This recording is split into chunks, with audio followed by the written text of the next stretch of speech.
Tonight, the erosion of due process, the reinstatement of segregation, a major constitutional violation, and more. Come take a trip with me to the Trump Zone.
What's going on? It's Dapper Don, and I'm excited to welcome you all back.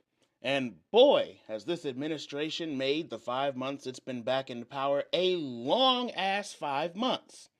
I've talked about the shenanigans Mr. Trump has gotten up to in earlier episodes, specifically during the now scrapped What's New sections of those episodes, as well as an entire episode dedicated to one of the main things he wants to destroy: DEI, diversity, equity, and inclusion. But he's been up to a lot more, and it's becoming rather difficult to ignore. So we're going to take a look at some quote-unquote highlights of this administration's activities and try to figure out just what the heck they're trying to do. First up, what is Trump doing to due process? Now, let's just say, for the sake of argument, you're accused of a crime. Based on my audience right now, I'd say that would probably be something related to drinking and driving or speeding, unless you're cooking meth with one of your professors. You get arrested. You're read your rights. You're held till trial. You get a lawyer appointed to you. If you can't afford one, the whole shebang shaboom. If you've ever seen a crime show, you know how, for the most part, it's supposed to work. And the reason it works that way is to prevent, to the best of our collective abilities, the federal government from violating our rights, especially when accused of a crime and set to stand trial. These rights include the right to an impartial jury, the right to legal representation, and the presumption of innocence. In other words, they can't just throw you in the gulag without giving you a fair, relatively unbiased opportunity to defend yourself. Now, is this always taken very seriously or applied correctly? Hell no. Is the system more broken than a gas station toilet? Absolutely. But it could get so much worse. And thanks to these protections, it's not.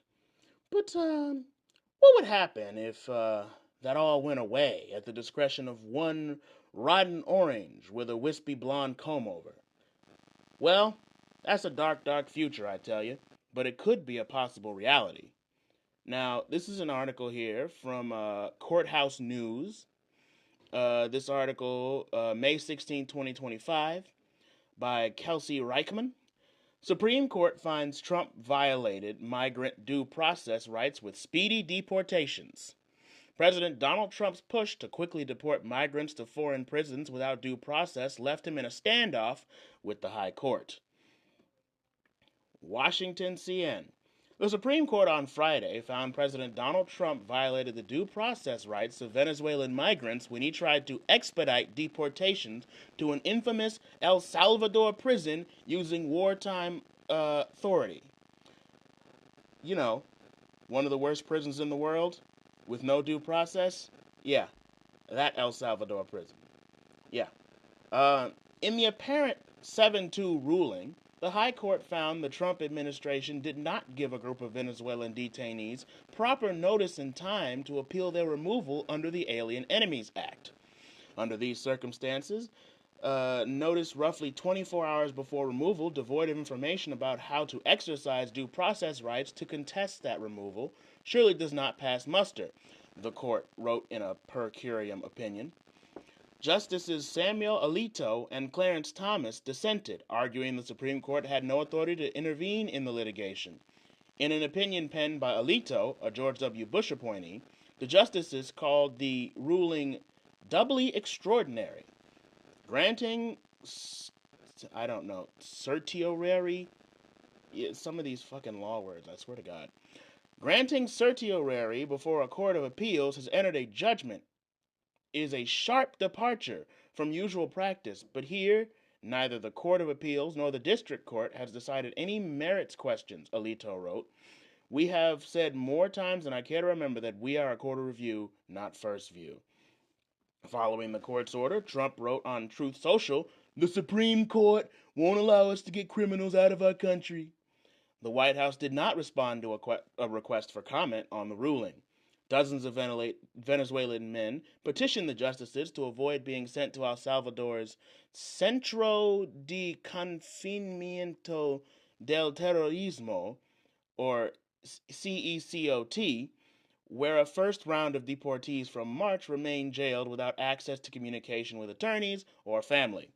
Trump notified the migrants of their imminent removal, but the men's attorneys said the notices lacked essential components required by the Supreme Court's ruling. The government's actions to date, including its lightning-fast timeline, do not give members of the proposed case a realistic opportunity to contest their removal under the Alien Enemies Act, the men wrote. The notices some members of the proposed class have received are in English only and do not inform proposed class members of their right to contest the designation in a federal court. Are you guys putting together the kind of snakish shit we're up against here?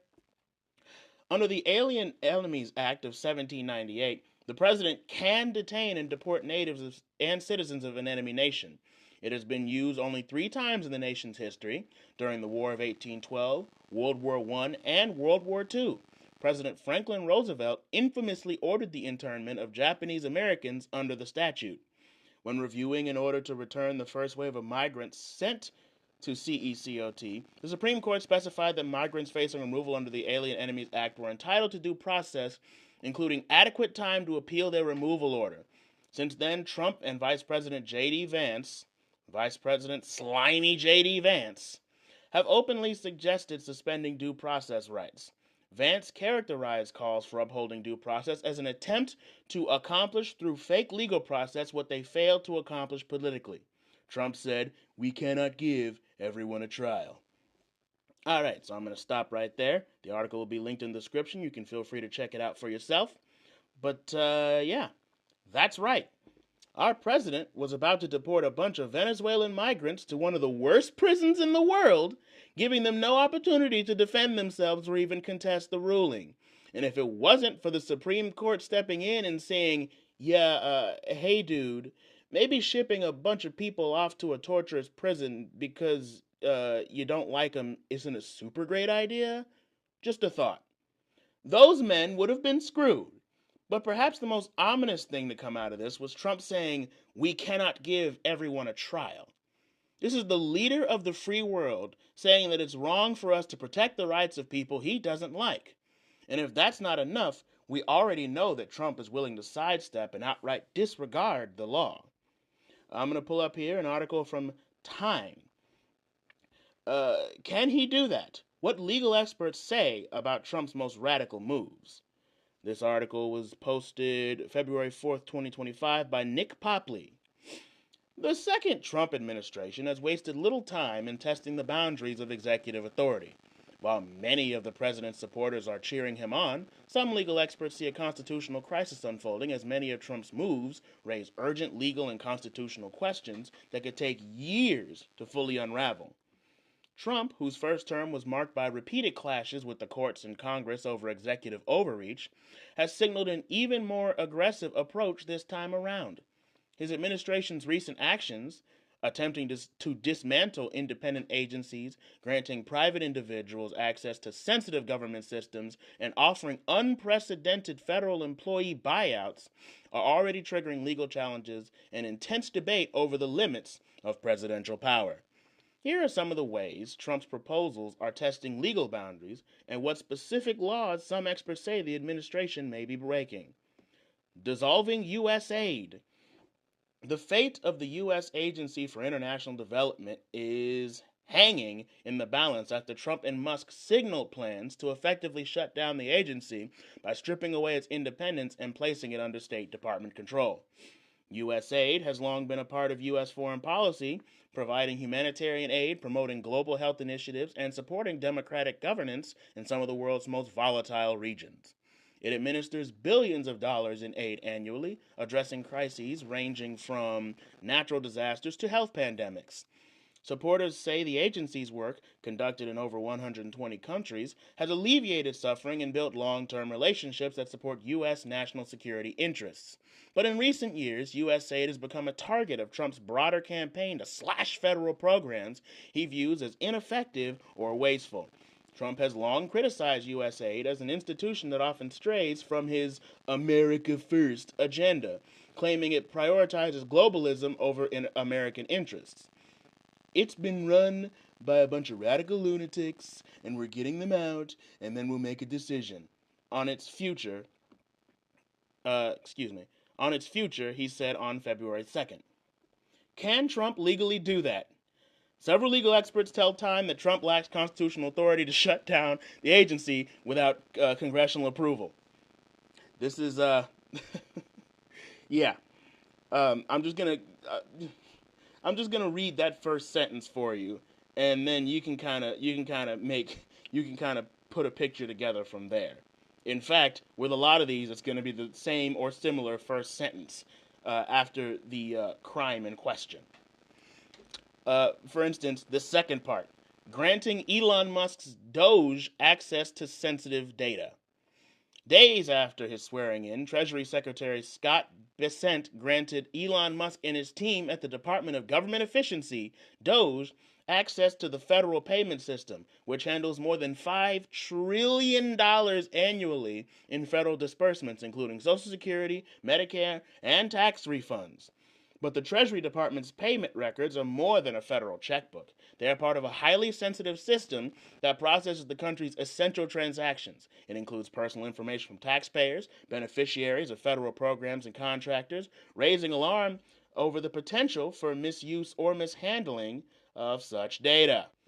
While proponents argue that Musk's team needs access to the data to root out inefficiencies and reduce government spending, critics are alarmed by the implications of giving a billionaire, whose companies such as Tesla and SpaceX hold substantial government contracts, and his team access to such sensitive information. Some have even questioned whether Musk's oversight could be used to politically manipulate or withhold payments, particularly given his known efforts to slash federal spending and his personal business interests in government contracts. Can Trump legally do that? Legal experts say granting Musk and his team access to such sensitive government data potentially contravenes multiple federal statutes, including the Privacy Act of 1974, the Federal Information Security Modernization Act, and the Computer Fraud and Abuse Act. So, no, he can't. Legally, he can't. Is he going to try to? Yes. Did he? Yes. Legally, he can't. And the list goes on. Trump's federal buyout program.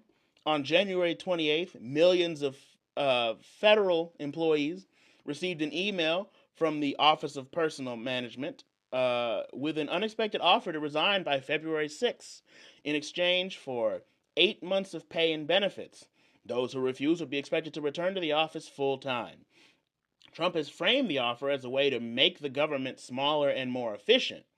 But the fine print has sparked significant legal and political scrutiny, with some unions and prominent Democrats warning federal workers against taking it. Bloomberg, citing an unnamed source, reported Tuesday that more than 20,000 workers have accepted the offer so far. Can Trump legally do that? Legal and government experts have raised multiple questions about OPM's buyout. Some warn that it may violate the Anti-Deficiency Act, a law that prohibits the government from spending more money than Congress has appropriated, and the Administrative Leave Act. So it's sketchy, but ultimately no. Like, he could probably find a loophole to that, but generally, no. So, we've got some shenanigans here. Recklessly cutting foreign aid programs, giving some random Hitler-saluting billionaire he likes access to sensitive payment info, paying people to essentially be fired. This man will do whatever he wants, when he wants, regardless of if he has legal, constitutional, or hell, even plain moral ground. He claims to fight for freedom, but the only freedom I'm seeing being employed is his own. And since due process keeps him from randomly deporting immigrants, we may see him and his team take measures to ensure its erosion in certain cases. But that's a slippery slope, because just like with free speech, when you start selectively taking away rights, you inevitably get to the point of nobody having any rights except the person taking away the rights. But this isn't even the most shocking turn of events. Let's talk about segregation. Segregation is bad. Nobody likes it. No good. Segregation led to a lot of atrocities being committed on minorities just because they were in the, quote, wrong place. Our current system is still feeling the ramifications of it, trying to correct it to this day. However, as a lot of you may know, we've got a long way to go. Well, thanks to this president, we may be taking some steps back. This is an article from the New York Times. Trump administration dropped policy prohibiting contractors from having segregated facilities. Oh, come on. Really? Subscribe for uninterrupted access? Are you kidding me? Jesus Christ, what am I going to do? All right, fine, I'll do it. This is not the first article that I've had to subscribe to in order to continue the episode, and I'm gonna go and just assume it's not gonna be the last.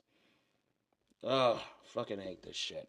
Where's my goddamn wallet? Ugh. Subscribing to a goddamn article, just bullshit. Gotta subscribe so I can read the news. What type of fucking shit is that? Just make it free. Aren't y'all getting enough web traffic? Your New York Times. Jesus Christ. Every time I try to do something, somebody want to have a subscription to try and fucking mess it up. Swear to God, one of these days, I'm going to be able to pop onto something without them trying to put me on a monthly fucking subscription. Fuck! What's this? Fun. Yes, whatever. Every 4 weeks, yes, whatever. Come on. I got a show to do. What do you mean you can't? So it's supposed to be $1 every week. Okay, give me 1 second. These fucking these fucking fuckers. All right. Trying to do a show here, and y'all want $4.60 every month. Why do you want $4.60 every month? Who told you that you had any authority to get my $4.60 every month? I mean, I'm giving you authority, but still. Who told you you could do that? Who told you you could do that? This is some bull. Because this is the most, like, I could find another article, but that's not what I had prepared for this episode. And I've spent time searching for articles before, and that's pushed things back. Okay. And go! Go! There we go. I don't care what email it was sent to. Just set up my new subscription. Oh, come on. Just hold on. Okay. Back to the article. Trump administration dropped policy prohibiting contractors from having segregated facilities. This provision had been in place since the Civil Rights era. An article by Erica Green, March 21st, 2025, updated March 25th. The Trump administration has removed a long-standing directive from the Civil Rights era that explicitly prohibited federal contractors from allowing segregated facilities, the latest move to eradicate diversity, equity, and inclusion policies from government operations that has drawn fierce rebuke. The removal of the segregated facilities policy was included in a memo last month from the General Services Administration, which manages federal property and oversees procurement for the federal government. The memo, which applies to all civilian federal agencies, was among the many directives from agencies aiming to purge safeguards put in place in the 1960s to comply with executive orders issued by President Trump on race and gender identity. In his first days in office, Mr. Trump directed agencies to rid themselves of quote-unquote harmful and quote-unquote wasteful diversity policies and gender ideology extremism. The memo, which came to light after it was reported by National Public Radio this week, dropped several clauses from the GCA's Federal Acquisition Regulation, which is used to solicit contracts for services and supplies. The memo said the wording was not consistent with the direction of the president. Among the deletions is a policy, last updated in 2015, that stipulated federal contractors couldn't have segregated facilities, such as waiting rooms, work areas, restrooms, lunchrooms, and water fountains. The Civil Rights Act of 1964 still bars discrimination in segregated facilities in the United States, but civil rights groups have feared that Mr. Trump's war on DEI programs has signaled the federal government's willingness to retreat from enforcing it. Darielle Rodriguez, the acting co-chief counsel for the Lawyers Committee for Civil Rights Under Law, said that, like Mr. Trump's revocation of a decades-old order issued by President Lyndon B. Johnson barring discrimination in hiring for government contractors, the stripping of the segregation provision weakens the very safeguards that promote equity and inclusion across multiple sectors, including workplaces. The Trump administration's actions are pressure testing our democracy, eroding more than 60 years of process, Ms. Rodriguez said. The Civil Rights Act of 1964 remains the law of the land, she added, but laws are only as strong as their enforcement. Again, going to stop right there. I have been pissed off enough by this article. and by having to pay for this article, but you get the point. So, what does this mean? Well, we're not exactly going to jump back to the 60s, exactly, since a lot of establishments won't really change their hiring practices or lunchrooms or water fountains to be whites only, blacks go here, just because they have the option to. But the problem lies in a lot of these companies having the option to do that. I've said it before, and I'll say it again. I don't trust these soulless piece of shit corporations to enforce policies that benefit anything other than their biases and their bottom lines without a federal agency breathing down their necks. And it's not just race that's being targeted here, it's DEI as a whole. This is yet another chapter in Trump's war against DEI.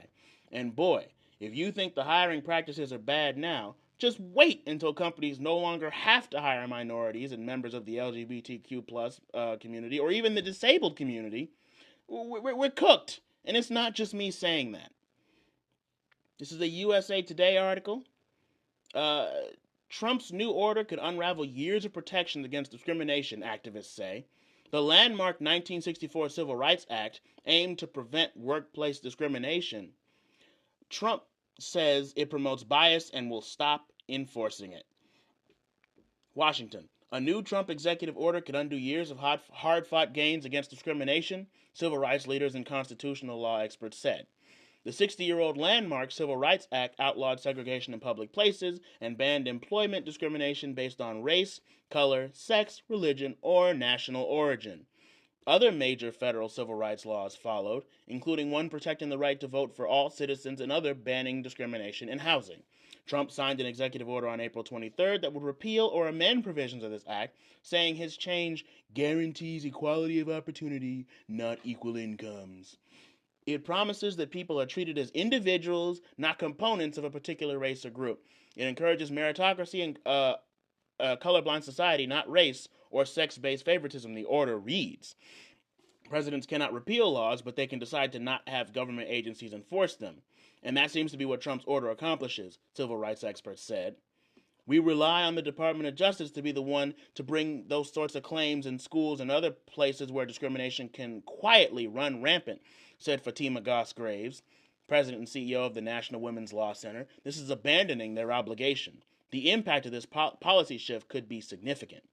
Deprioritizing enforcement essentially guts the law's effectiveness, said Jason Williams, a professor of justice studies at Montclair State University in New Jersey. This is not a neutral move, he said. It's a calculated rollback that redefines civil rights law in ways that benefit the powerful and harm those the law was meant to protect. Experts said while the order will likely be challenged in court, it could cause confusion and alarm in the meantime. It's sending a message to the nation that will undermine the rights of people of color and support those who do not want to protect the rights of people of color. So, we're going to pause right there. So yeah, Trump's order is going to undo a lot of good people's hard work.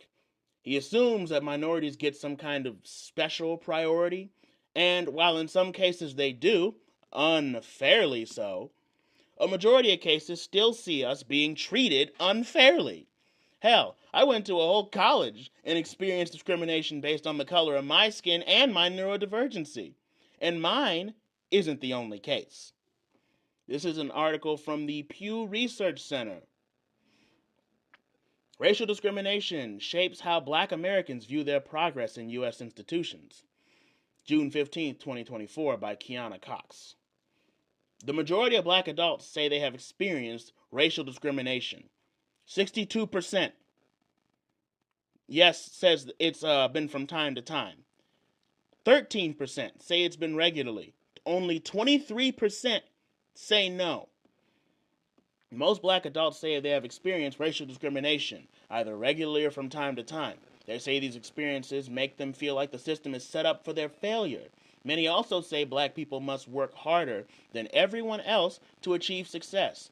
Most Black adults say they experience racial discrimination. 3/4 of black Americans say they have experienced racial discrimination either regularly or from time to time. Fewer say they have not been discriminated against because of their race. Black adults differ slightly on this question by age, education, family, and where they live. So, yeah. According to what we just saw here, a surface level glance at this article, most black people have experienced discrimination. And this is just black people. How about the world? Huh? How about the world is at large? Discrimination is getting worse globally. March 21st, 2023. World Justice Project Rule of Law Index, the world's leading independent source of rule of law data, finds that 70% of countries have seen discrimination worsen between 2021 and 2022. Since 2015, discrimination has increased in 3/4 of countries that WJP studied. The latest edition of the World Justice Project Rule of Law Index, the world's leading independent source rule. Oh my God! Stop product placing. The world's leading independent. I don't give a shit. I really don't get a finds that 70% of countries have seen discrimination worsen between 2021 and 2022. Since 2015, discrimination has increased in 3/4 of countries that WJP studied. And so basically it's just saying that it's definitely getting worse, and America is no exception. It's globally. It's all over, baby. So yeah, it's still happening. And according to the stats, many of you have at least seen it once in your lifetime, be it in real life, on TV during the news, or even on YouTube, or if you've experienced it yourself. That's how frequent it still is. Hell, the fact that Trump is in office in the first place indicates that racists, homophobes, and sexists still make up a good chunk of the American people. A powerful chunk of the American people. So imagine if these whack jobs, these dick bags, these fucking cunts, especially the ones that know how to be diplomatic and sneaky about it, were allowed to operate with impunity. It'd be an open season on anyone that even remotely once had to have institutional help to navigate society. In other words, you're fucked if you're not a straight, strictly conservative white man who's physically able and physically healthy in all senses. In other words, Trump and his cronies say that this is so people can be evaluated on character and skill rather than being part of a minority. But if that were really true, then there wouldn't be such a severe step in the opposite direction. You could always just relax the whole, you have to hire this many of X race thing that federal agencies do. I talked about that when I did my episode on DEI. But no, that's not the goal. And I'll get into my theory on what's really going on towards the end. But for now, though, why is Trump trying to run a third term, or why was he trying to run for a third term? Now, I know that recently he went on record saying that he wasn't actually going to do that, and that he only said that to troll the fake news. But there was a lot of discourse about it. And there were people even suggesting edits to the 22nd Amendment just so Trump could run a third time. Like one, Andy Ogles. I'm not sure if I've covered this article before. It seems familiar. I might have covered it before, but we're going to read it again.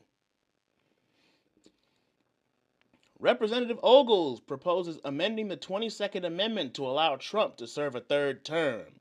Washington, D.C. Congressman Andy Ogles introduced a House joint resolution to amend the Constitution of the United States to allow a president to be elected for up to 2, but no more than 3 terms, for now at least.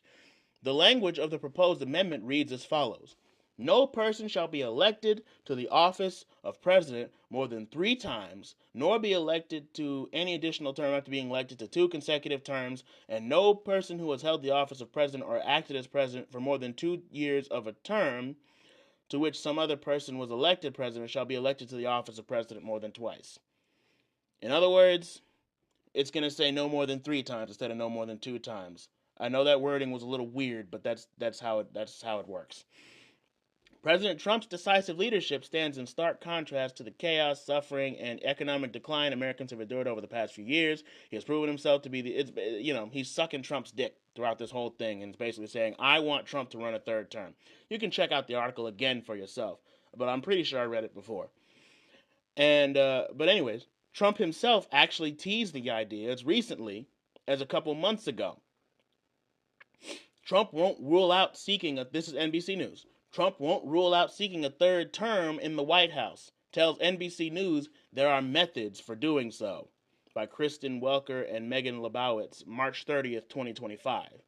President Trump did not rule out the possibility of seeking a third term in the White House, which is prohibited by the Constitution under the 22nd Amendment, saying in an exclusive interview with NBC News that there were methods for doing so and clarifying that he was not joking. A lot of people want me to do it, Trump said in a Sunday morning phone call with NBC News, referring to his allies. But, I basically tell them we have a long way to go, it's very early in the administration. I'm focused on the current, Trump added in some of his most extensive comments to date about serving a third term. When asked whether he wanted another term, the president responded, I like working. I'm not joking, Trump said when asked to clarify, but I'm not. It is far too early to think about it. When asked whether he has been presented with plans to allow him to seek a third term, Trump said, there are methods which you could do it. NBC News asked about a possible scenario in which Vice President J.D. Vance would run for office and then pass the role to Trump. Trump responded to that with, that's one, but there are others too. Asked to share another method, Trump simply responded, no. Amending the Constitution to abolish the two-term limit could be exceedingly difficult, requiring either a two-thirds vote of Congress or two-thirds of the states agreeing to call a constitutional convention to propose changes. Either route would then require ratification from three-quarters of the states. So, what it sounds like to me is that, as I've said, he reneged on this later on. But what it sounds like to me is that he was intending to pursue this course of action until he was told it was highly unconstitutional and very unlikely to be unanimously voted on, at which point he distanced himself from the declaration to save face. Either way, this continues a disturbing pattern of behavior that lends to a theory I have about what's truly going on here. My theory: Trump wants absolute power and authority like what Putin has in Russia, and he's using every resource he can to find any loopholes he can to achieve it. By eliminating due process, he could have total penal control, meaning the silencing of dissent would be easy. Reinstating segregation ensures that his most numerous opponents, them being the minorities, don't have any power or sway to say or do anything against him that would have an impact. We've seen this before. Black people, Latinos, Asians, we've seen this before. The whole third term situation is self-explanatory. Putin's already on his fifth term and counting over in the motherland, so you can kind of paint the picture yourself. The longer he has in power, the more time he has to find loopholes to increase his power. This, combined with his efforts to isolate America from the rest of the world, seem to indicate that he wants himself and America to become a self-sufficient powerhouse that no one can contest. At least that's my theory. At the time of recording this, we have a few more years to see what's going to happen, so only time will tell. In the meantime, break out the vodka and the aspirin, because it's going to be a long, fuck-ass ride. But, I'm not even done. I've been hearing rumors about him defunding, I think it's public radio or PBS or something like that. Oh, hold on. Let me just,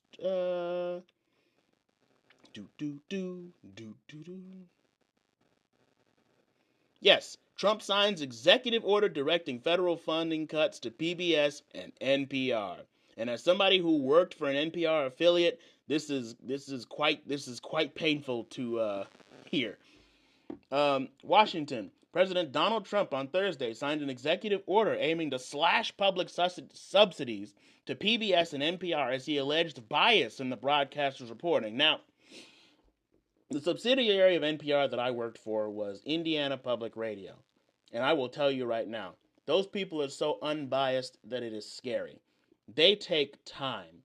They take so much time to make sure that every single word of the scripts they give their announcers, every single word of what they use on their shows, every single piece of marketing, is there is no bias in any of it.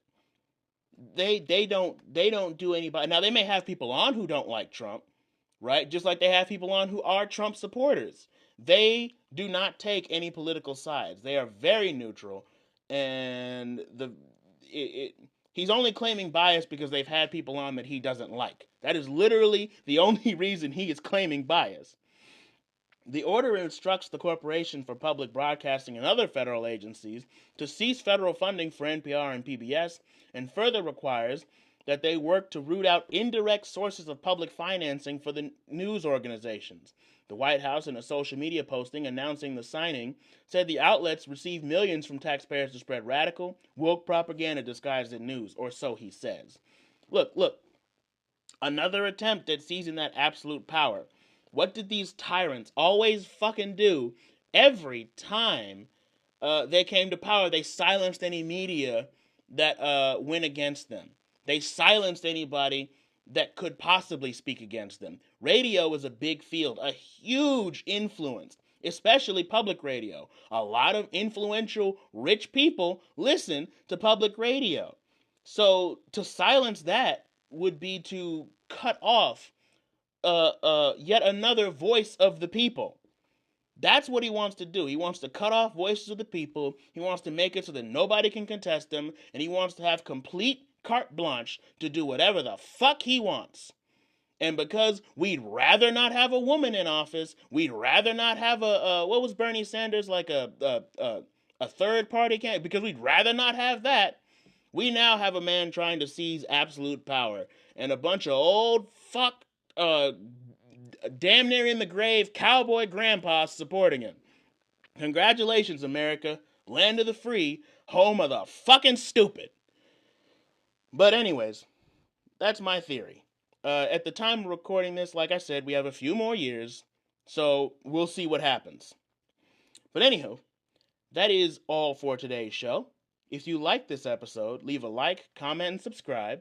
The article's reference will be linked in the description, as well as all my socials. Follow me everywhere so you don't miss a beat.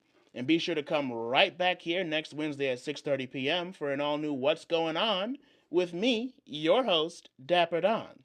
You don't want to miss what I have in store. Peace out!